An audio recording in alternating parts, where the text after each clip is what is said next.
Okay, so today we're diving into Chapter 1, Becoming Limitless, from the book Limitless by Jim Quick. And honestly, this chapter reads almost like an origin story, like a superhero backstory, you know? Yeah, totally. I mean, the guy literally frames the whole thing like a hero's journey. He's basically saying, look, you're the hero, your brain is the superpower, and the real villain is the belief that you're limited. Right. So at a high level, the chapter is about one big idea. Becoming limitless isn't about being perfect or superhuman. It's about removing the invisible limits we've learned, beliefs about what we can't do. Exactly. And he argues that most people struggle not because they lack intelligence, but because they're stuck in three kinds of limits: limits in mindset, limits in motivation, and limits in methods. Yeah, that's his limitless model. Mindset is what you believe. Motivation is why you act. And methods are how you do things. And if even one of those is broken, things fall apart. Like, imagine you believe in yourself but don't know how to study effectively. That's a methods problem. Or you know the method but have zero energy or purpose to apply it. Exactly. Motivation problem. And the biggest one, honestly, is mindset. The belief that you're not smart enough, which is something Quick personally experienced. Yeah, his childhood story is intense. He had a brain injury as a kid after falling and hitting a radiator at school. After that, he struggled to read and concentrate. And then a teacher labeled him the boy with the broken brain. Which is brutal. Because labels become identities. And identities become limits. That's actually one of the first principles from the chapter. Your limits are often learned stories about yourself. Yeah, like the internal script. I'm bad at math. I have a bad memory. I'm not creative. Those become self-fulfilling, And the turning point for him came when he asked a different question. Not why am I so slow, but how does learning actually work? which is huge, because schools mostly teach what to learn, but rarely teach how to learn. Exactly. So the core insight of the chapter is this: learning how to learn is the ultimate superpower. If you know how to learn anything, then technically everything becomes possible. Mandarin, marketing, music, math, whatever. So if we boil the whole chapter down to the most actionable advice, I'd say it's this: stop assuming your limits are permanent. and replace the question, am I smart enough? With what method could help me learn this? That's the actionable instruction. When you struggle with something, assume the problem is the method, not your brain. I love that shift. Okay, let's make this ridiculously simple. Like, explaining it to a 5-year-old. All right, imagine your brain is like a giant Lego box. Yeah, When you learn something new, you connect new Lego pieces. and the more connections you build, the stronger the structure gets. So learning isn't about being born smart. It's about building connections. Which leads to the idea of neuroplasticity. That's the brain's ability to physically change when we learn. Every new skill creates new neural pathways.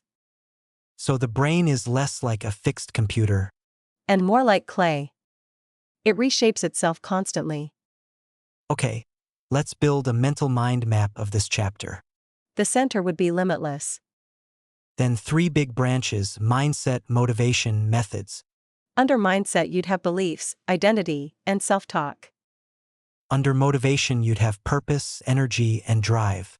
And under methods, you'd have learning techniques, like memory systems, focus strategies, and speed reading. Now let's do something fun. A memory palace. Oh yeah, Imagine walking into a superhero academy. nice. In the first room, there's a giant mirror labeled mindset. That's where you see your beliefs about yourself. In the second room, there's a glowing battery labeled motivation. And the third room is a toolbox labeled methods. When all three rooms are active, the academy powers up. That's the limitless state. Now, if we were using spaced repetition to remember this chapter, You'd review the 3 M's after 1 day, then 3 days, then a week. each time reinforcing the connections. And that's how memory sticks. The author also introduces what he calls the FAST learning method. Yeah, forget, act, state, teach. Forget means temporarily set aside what you think you know. Act means learning is active, not passive. State refers to emotional and physical state affecting learning. And teach means if you explain something to someone else, you understand it better. Which is why podcast conversations like this actually help learning. Exactly. Now let's talk about the modern obstacles he mentions. Oh yeah, the digital villains. Digital deluge, digital distraction, digital dementia, and digital deduction. Basically information overload, constant distraction, memory outsourcing, and weak critical thinking. Technology isn't the enemy, but overusing it weakens our mental muscles. Kind of like taking elevators everywhere instead of stairs. Your legs weaken. Same with your brain. Okay, so what's the 20% of ideas from this chapter that produce 80% of the results? I'd say 3 things. Go. First, your brain is adaptable neuroplastic. Second, limits often come from beliefs. Third, progress requires aligning mindset, motivation, and methods. If you just focus on those 3 ideas, you already captured most of the chapter. Now let's sketch a deeper mind map. Level 1, Becoming Limitless. Level 2, mindset, motivation, methods. Level 3, Under Mindset, Beliefs, Identity, Labels. Under motivation, purpose, energy, habits. Under Methods, Memory, Focus, Reading, Learning Strategies. If someone wanted to discuss this with others, there are tons of learning communities online. Book clubs, productivity forums, learning science communities, even online courses about accelerated learning. And resources could include books, podcasts, YouTube lectures, and interactive memory apps. Different formats help different learning styles. Let's simplify one complex concept: neuroplasticity. Think of your brain like a forest trail. The first time you walk a path, it's hard. But each time you walk it again, the trail gets clearer. That's learning. Now imagine a beginner 30-day plan for becoming more limitless. Week 1, challenge limiting beliefs. Week 2, build energy and motivation.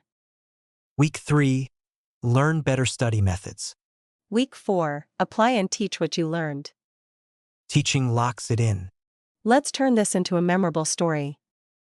Imagine someone trapped in a locked room labeled limits. They try pushing the door but it won't open. Then they realize the key isn't strength. The key is knowledge. Once they learn how the lock works, The door opens easily. that's the whole theme of the chapter. So let's recap with a quick Q&A. First question: what does limitless really mean? Progressing beyond what you believe is possible. Second question: why do people feel limited? Because of beliefs, lack of motivation, or ineffective methods. Third question: what's the brain's secret advantage? Neuroplasticity, it can rewire itself. Fourth question: what's the most important skill? Learning how to learn. And final question: what should listeners do today? Challenge one belief about your limits and replace it with curiosity. Instead of saying, I can't do this, say, how could I learn this? And that small shift is where the journey begins. So here's the big takeaway from Chapter 1 of Limitless. Your brain isn't the problem. Your approach might be. When mindset, motivation, and methods align, You unlock something powerful. think of it like a rocket. Mindset is the direction. Motivation is the fuel. Methods are the navigation system. Without one of them, the rocket doesn't reach orbit. But when all 3 work together, You don't just move forward. you launch. And that's the real message of becoming limitless. Your brain is already extraordinary. The real adventure is learning how to use it. And honestly, we're all just getting started.